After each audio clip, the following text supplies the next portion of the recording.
इस सफर को कामयाबी अता कर मोहब्बत का पैगाम लिए हम शोलापुर आए हैं।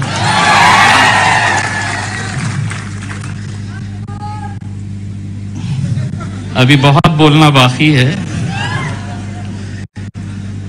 ये किस ज्ञानी ने कहा है, सबसे पहले तो मैं यहां मौजूद पत्रकारों से पूछना चाहता हूं कि शोलापुर में ऐसा कौन सा ज्ञानी है जो ये कहता है कि कोरोना है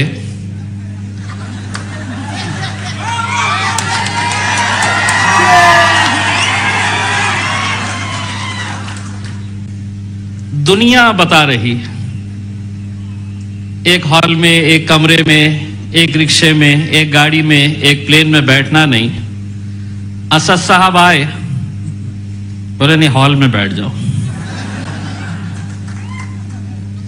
मुझे दिक्कत इसी बात के ऊपर है कि हर रोज रात में ये जितने भी ज्ञानी हैं कोरोना के साथ वार्तालाप करते हैं, चर्चा करते हैं। अब अगर खुले मैदान में इजाजत दे देते, हम आराम से दूर दूर बैठते हैं।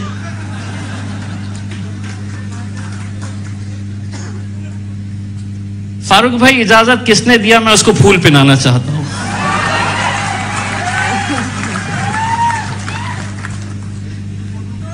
नहीं, आप मुझे खुद बताइए, शाम में 6 बजे तक सब खुला रहेगा, 6 बजे के बाद सब घर में चले जाना। मैं बोला क्यों? बात हुई?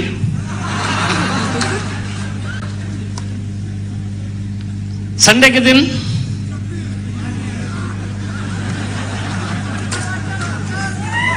नहीं, बोले पब्लिक घर में रहती तो कोरोना भी थोड़ा आराम करना चाह रहा था।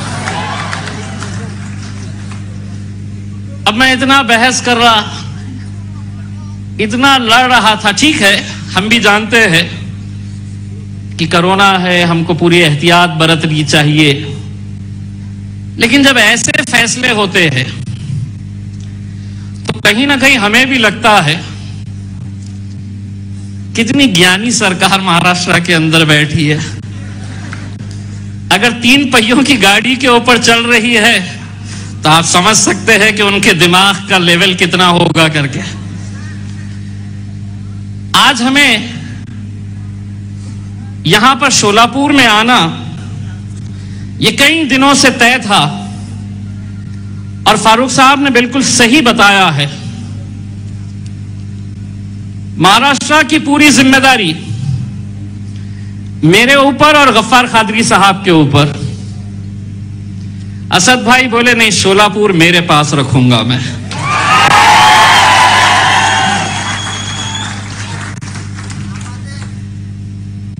ये आप लोगों की खुशनसीबी है मेरे भाइयों कि आज अल्हम्दुलिल्लाह, मुझे ये नहीं पता है, कुछ शहर और महाराष्ट्र के ऐसे हैं जिनका असद साहब का एक दिल का रिश्ता है, जिसमें एक शहर मेरा है औरंगाबाद, तो दूसरा शहर फारूक शाब्दी का है शोलापुर। चुनाव तो फारूक मेरे पास भी होने वाले हैं, आपके पास भी होने वाले हैं। अब आवाम तय करेगी कि असद साहब को मोहब्बत कौन ज्यादा करता है, शोलापुर करती है या औरंगाबाद करता है।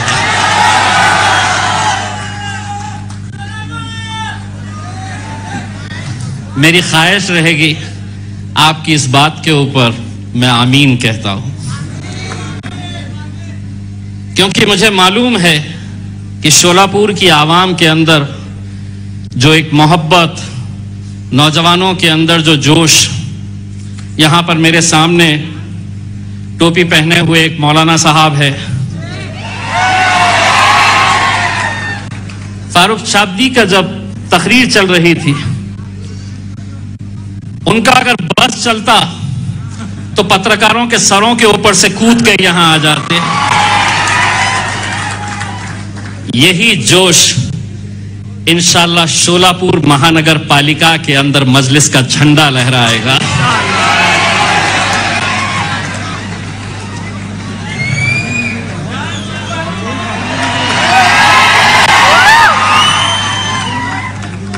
चचा बोले जान की बाजी लगाएंगे।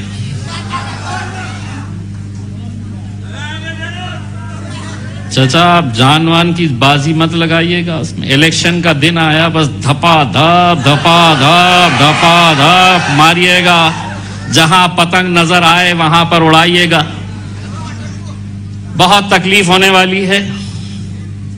मुझे मालूम है फारूक भाई ने जो कहा है कि शोलापुर का माहौल बदलने वाला है, वो ये सोच रहे होंगे कि एक हॉल के अंदर आए हैं, हॉल भरा है, एक 8 दिन के बाद फिर से मौका दे डालो, मैदान में बुला लो, समझ में आ जाएगा कितने आते हैं करके। ये मोहब्बत मेरे भाइयों जो आप लोग मजलिस इत्तेहादुल मुस्लिमीन के ऊपर लुटाते हैं, बिल्कुल सही बात। फारूक शाब्दी ने आपको जो कहा कि मैं जिंदगी भर आप लोगों का एहसान चुका नहीं सकता हूं, मैं खुद आया था और उस वक्त मैंने नौजवानों के अंदर, मैंने हमारी माओं और बहनों में, बुजुर्गों के अंदर जो जोश, जो जज्बा देखा था, मुझे आज भी याद है। बहुत तेज बारिश हो रही थी किसी एक इलाके के अंदर, वहां पर सभा हो रही थी बादशाह पेट में।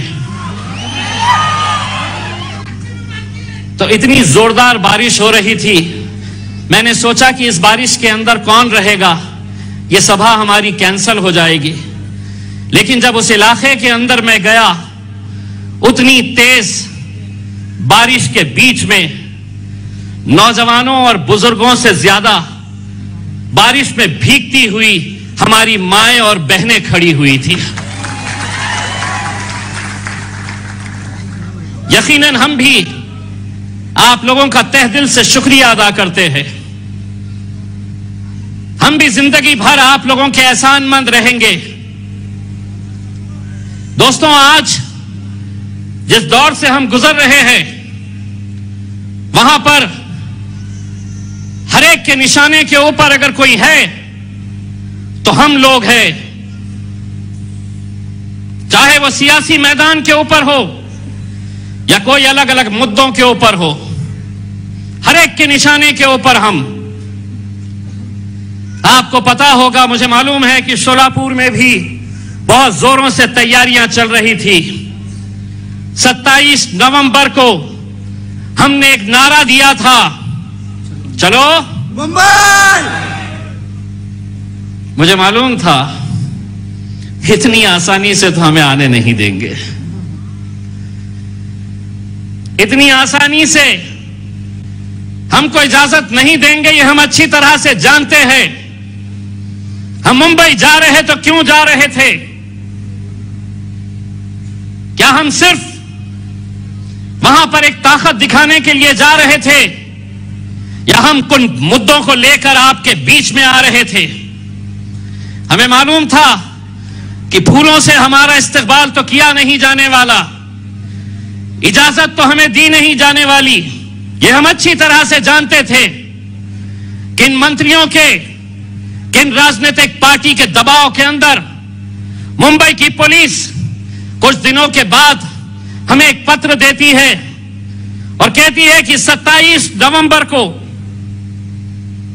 हम मुंबई में आपके चलो मुंबई के नारे को इजाजत नहीं देते। क्यों? कोरोना है बोले। सारा कोरोना ये हमारे पीछे क्यों लगा हुआ रहता है? आप ये देखिए, पिछले हफ्ते शिवसेना, जिसकी सरकार, जिसका मुख्यमंत्री है, औरंगाबाद में एक भव्य मोर्चा निकालते हैं। 2 मंत्री आते हैं, उसमें एक मेंबर ऑफ पार्लियामेंट मुंबई से आता है, एक मोर्चा निकालते हैं, पुलिस की परमिशन नहीं रहती है उसको, उसके बावजूद निकालते हैं। क्यों निकालते हैं ये एक अलग बात है। बताओ क्यों निकालते हैं? बोले महंगाई बहुत हो गई है, वो कम करने के लिए हम मोर्चा निकाल रहे हैं। जो सत्ता में बैठे हैं, जिसका मुख्यमंत्री है, जिसकी हुकूमत महाराष्ट्र के अंदर है, वो कहते हैं कि हम महंगाई हो गई है तो उसके विरोध में हम मोर्चा निकाल रहे हैं। पुलिस की इजाजत नहीं रहती है तो मोर्चा निकालते हैं, सिर्फ इस बुनियाद के ऊपर कि तुम्हारी सत्ता है तो हमें इजाजत की जरूरत नहीं। 2 दिन बाद नागपुर के अंदर भारतीय जनता पार्टी बिना किसी इजाजत के नागपुर में मोर्चा निकालती है, आंदोलन करती है, कोई पुलिस की परमिशन नहीं रहती है। राष्ट्रवादी कांग्रेस के अजीत पवार साहब 3-3 सभाएं लेते हैं, बड़ी बड़ी सभाएं लेते हैं, तब कोरोना कहां रहता है? क्यों नहीं रहता है वहां पर? लेकिन हम अगर हमारे हक के लिए हम मुंबई आना चाह रहे हैं, आपको हम पत्र देते हैं कि हमको इजाजत दो, तो आप कहते हैं कि नहीं, कोरोना है इसलिए आपको इजाजत नहीं दी जा सकती है। 27 नवंबर का हमारा चलो मुंबई का नारा जो हमने दिया था, पुलिस डिपार्टमेंट की इज्जत को रखते हुए हम उसे आगे बढ़ाए।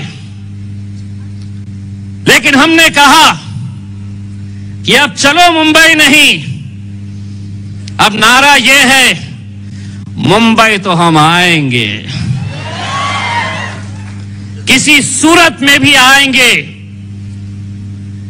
अभी आज पूरे महाराष्ट्र की आवाम को बैरिस्टर असदुद्दीन अवैसी साहब की इजाजत से मैं ये ऐलान करता हूं कि अब मुंबई का नारा चलो मुंबई, अब 11 दिसंबर को इंशाअल्लाह हम सब मिलकर चलेंगे।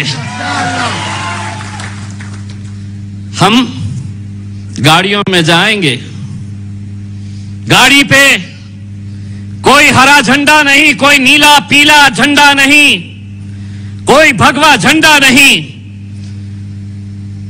यौम आजादी के 75 साल हम मना रहे हैं। यौम आजादी का अमृत महोत्सव मनाया जा रहा है। महाराष्ट्र के जिस कोने से गाड़ी निकलेगी, हर गाड़ी के ऊपर हमारा तिरंगा रहेगा। उस तिरंगे को लहराते हुए हम मुंबई जाएंगे। पुलिस को हमने फिर से पत्र दिया है, दे दो, कोरोना से हम बात कर लेंगे कि 11 को थोड़ा आराम करो। और ये भी सुन लो, 2 तो आएंगे, ना 2 भी आएंगे। उन्होंने ये कहा अपने पत्र में कि अमरावती में, नांदेड़ में, मालेगांव के अंदर जो घटनाएं हुई है उसे देखते हुए हम आपको इजाजत नहीं दे सकते हैं। मजलिस इत्तेहादुल मुस्लिमीन महाराष्ट्र की पुलिस को यह बताना चाहती है, हम किसी भी तरह के तशद्दुद को, हिंसा को हम समर्थन नहीं करते हैं। लेकिन इस मुल्क के अंदर डॉक्टर बाबा साहब अंबेडकर के संविधान ने इख्तियार दिया है मुझे, जो इख्तियार उद्धव ठाकरे साहब को दिया गया है, अजीत पवार साहब को दिया गया है, वही इख्तियार इम्तियाज जलील को भी दिया गया है, असदुद्दीन अवैसी साहब को भी दिया गया है। कानून 2 अलग अलग कैसे हो सकते हैं कि तुम्हारे लिए अलग कानून, मेरे लिए अलग कानून? ये कतई हम बर्दाश्त नहीं करेंगे। हम आ रहे हैं मुंबई, तो क्यों आ रहे हैं? 5% रिजर्वेशन 2014 में बॉम्बे हाई कोर्ट ने जब अलग अलग रिजर्वेशनों की बातें अदालत के सामने गई, मामला अदालत ने पूरा संजीदगी के साथ बारीकी से देखा, समझा, तब उसके बाद यह फैसला किया कि 5% रिजर्वेशन मुसलमानों को एजुकेशन के अंदर मिलना चाहिए। उस वक्त 2014 से 2019 के बीच हुकूमत में बैठे थे भारतीय जनता पार्टी और शिवसेना। ऑपोजिशन के अंदर थी कांग्रेस और राष्ट्रवादी कांग्रेस, समाजवादी पार्टी। मैं खुद वारिस पठान के साथ आमदार था। वहां पर इनके मंत्री खड़े रहते, कांग्रेस के, एनसीपी के, समाजवादी पार्टी के नेता खड़े रहते और देवेंद्र फडणवीस को कहते कि मुसलमानों को 2 रिजर्वेशन, तुम्हारी हुकूमत है तो मुसलमानों के साथ नाइंसाफी कर रहे हैं, मिलना चाहिए रिजर्वेशन।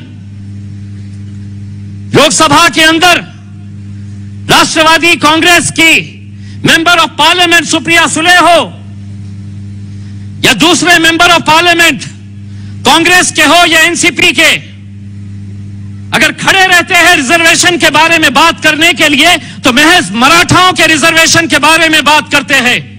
हम नहीं है मुखालिफ उनके, दीजिए आप जिसे देना है, धनगरों को दीजिए, मराठाओं को दीजिए, लेकिन मुसलमानों को तो अदालत ने कहा है। जब वो वहां पर भाषण कर रहे, सुनील तटकरे साहब एक एमपी है राष्ट्रवादी कांग्रेस के, उन्होंने तकरीर किए, आधे घंटे की तकरीर के अंदर मुसलमानों के रिजर्वेशन का जिक्र ही नहीं। भाषण जब खत्म हुआ तो वो जाने लगे।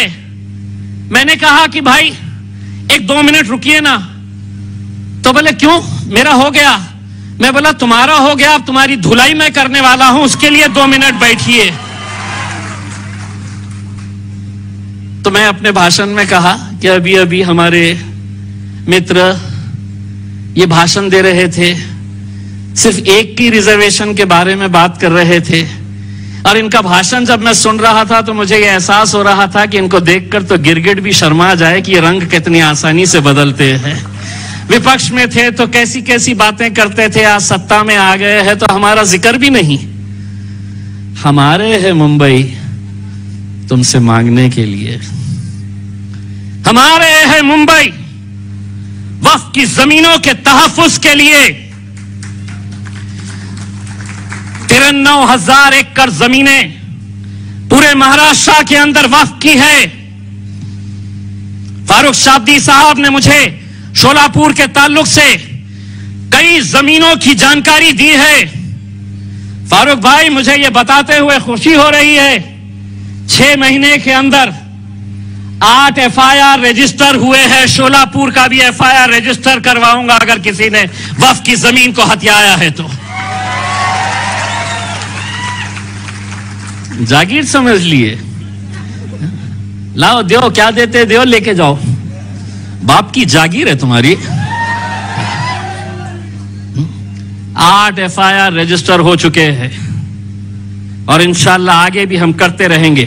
इन 93,000 एकड़ जमीनों की देखभाल के लिए आप लोगों को यह हैरानी होगी, जब आपसे वोट मांगने के लिए अगर आए तो उनसे पूछो कि मेरी जो वक्फ की जमीन है पूरे महाराष्ट्र में, उसकी देखभाल करने के लिए पूरे महाराष्ट्र में कितने लोग काम करते हैं? महज 24 लोग, 24। इसका मतलब साफ है, हुकूमतें किसी की भी हो, ये वक्फ की जमीनें हम मुसलमानों से लेके रहेंगे, अपने बेटे को देंगे, अपने भांजे को देंगे, अपने भाई को देंगे। आज कितने ऐसे शहरों के अंदर बड़े बड़े धन्ना सेठों ने बड़े बड़े कॉम्प्लेक्सेस बना लिए हैं और उस कॉम्प्लेक्स के सामने मुसलमान एक पंचर की दुकान डाल के बैठा हुआ है, चाय बनाने की दुकान डाल के बैठा हुआ है। अगर वो जमीनें हमें वापस मिल जाती है, हम उसके ऊपर स्कूल खोलेंगे, कॉलेजेस खोलेंगे, हमारी बहनों के लिए हम हॉस्टल्स खोलेंगे। ये जमीनें हम इंशाअल्लाह लेके रहेंगे, तुम्हारे अच्छों से भी हम लेके रहेंगे।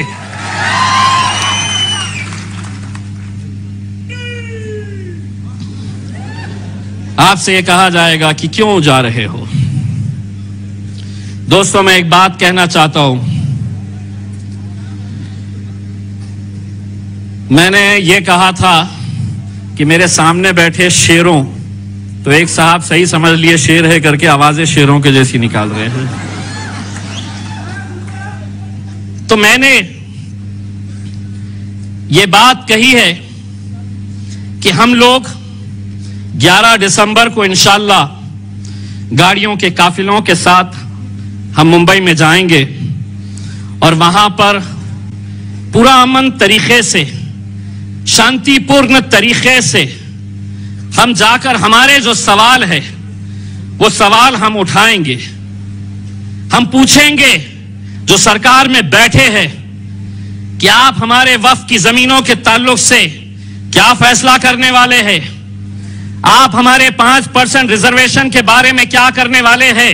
और एक बात मैं यहां पर तमाम मोहिबान मजलिस को कहना चाहता हूं, यह हमारा कोई सियासी मुद्दा नहीं है।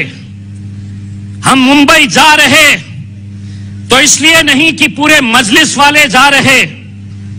हम आपसे यह अपील करेंगे कि मुसलमान चाहे कांग्रेस का हो, चाहे राष्ट्रवादी कांग्रेस का हो, चाहे सेना के अंदर हो या समाजवादी पार्टी के अंदर हो, आप लोग जाओ और उसको भी दावत दो और उसको यह कहो कि इलेक्शन के वक्त तुझे जिसका मफलर डालना है गले में डाल, जिसका झंडा पकड़ना है पकड़, लेकिन हम मुंबई अगर जाएंगे तो मजलिसी या कांग्रेसी या राष्ट्रवादी बोलकर नहीं जाएंगे। हम वहां पर इकट्ठा होंगे तो मुसलमान बोलकर इकट्ठा होंगे और मुसलमान बोलकर जाएंगे। दोस्तों, ये चीज जब तक हम नहीं करेंगे, आज अगर किसानों का बिल वापस लिया गया है, किसानों का बिल अगर आज वापस लिए है इस मुल्क के वजीर आजम ने, तो उसकी वजह यह है कि किसानों की एकजुटती, उन्होंने अपनी ताकत दिखाए, इसीलिए यह मुमकिन हुआ। एक धक्का तो हमको भी लगाना है मेरे भाइयों, एक धक्का हमको भी लगाना है। हो सकता है कि कोई किसी वजह से आ नहीं सकता है, लेकिन अगर नहीं आ रहा है तो उसकी जिम्मेदारी है। कोई पैसे वाला है तो उसकी जिम्मेदारी है कि मेरे ये 4 बच्चे गरीब हैं, इनको बंबई पहुंचाने की जिम्मेदारी मैं लेता हूं। मैं नहीं आ सकता हूं तो मेरी तरफ से ये बच्चे जाएंगे। अपनी जान, अपना माल जब लगाएंगे, एक ताकत बन खड़े रहेंगे। आपको कांग्रेस वाले कहेंगे इसके पीछे क्यों जा रहे, वहां पे तो असदुद्दीन अवैसी साहब आने वाले, इम्तियाज जलील बोल रहा तो तुम चले जाएंगे क्या। अब मैं क्या करूं।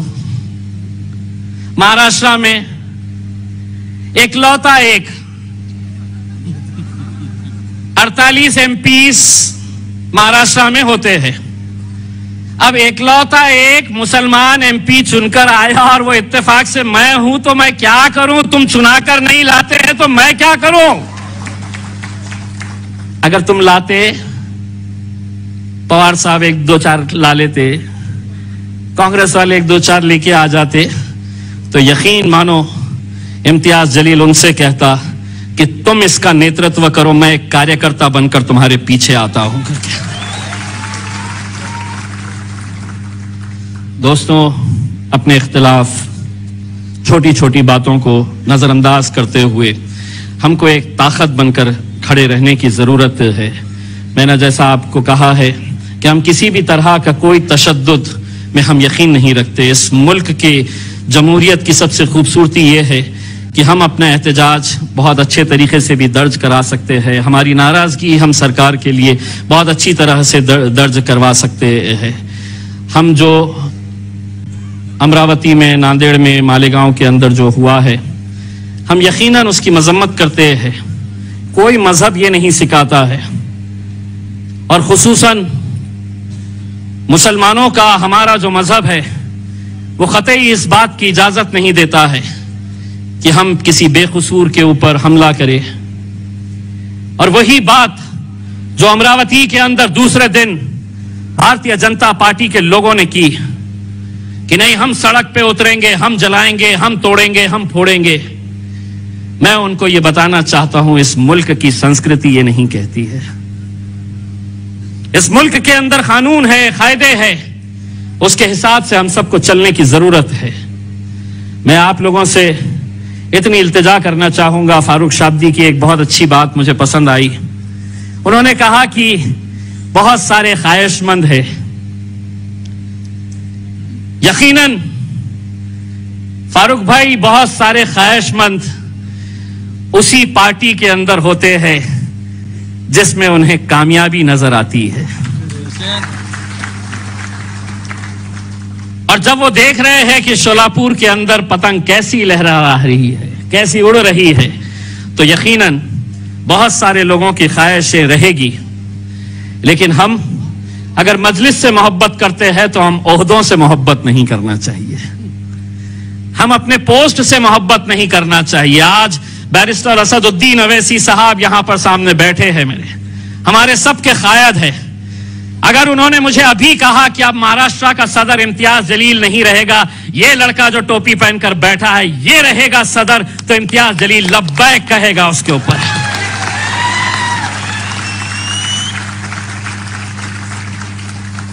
लेकिन हमारे पास, मैं लाया मजलिस को,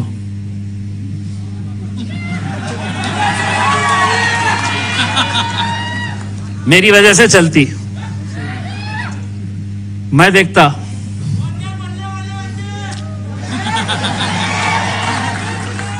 मैं यही बोलने वाला था।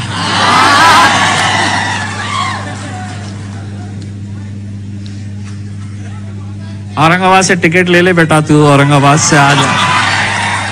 मैं आप लोगों से सिर्फ इतनी इल्तिजा करना चाहूंगा कि फारूक शाब्दी अल्हम्दुलिल्लाह जो काम कर रहे हैं, और मुझे ये बड़ी खुशी है इस बात की कि फारूक शाब्दी ने शोलापुर में इतने कम वक्फे के अंदर सिर्फ भीड़ इकट्ठा नहीं की है, उन्होंने लोगों का दिल जीतने का काम किया है।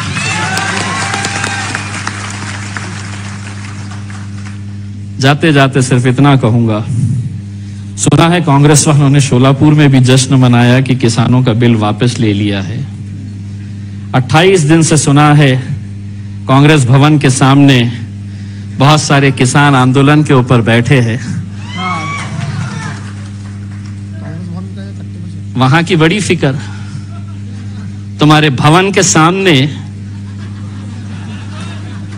बैठे हैं। 28 दिन हो गए, 28 दिन से बैठे हैं, तो वहां का नहीं। फारूक भाई, उन किसानों से कहना कि तुम्हारी आवाज अगर कोई नहीं उठा रहा है तो इंशाअल्लाह पार्लियामेंट के अंदर असदुद्दीन अवैसी साहब और इम्तियाज जलील साहब उठाएंगे। और यहां की जो पुलिस है क्या कोई? अगर इजाजत दे देती है तो हम खुद जाएंगे असदुद्दीन अवैसी साहब के साथ और उन किसानों को यकीन दिलाएंगे। अब इतना बोल दिया हमने, आपको ऐसा लग रहा है सिर्फ इतने ही लोग सुन रहे?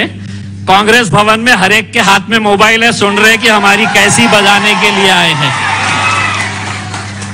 राष्ट्रवादी वालों की पूरी हो गई, अरे बाप, मेरे बाप का भी नाम लिया।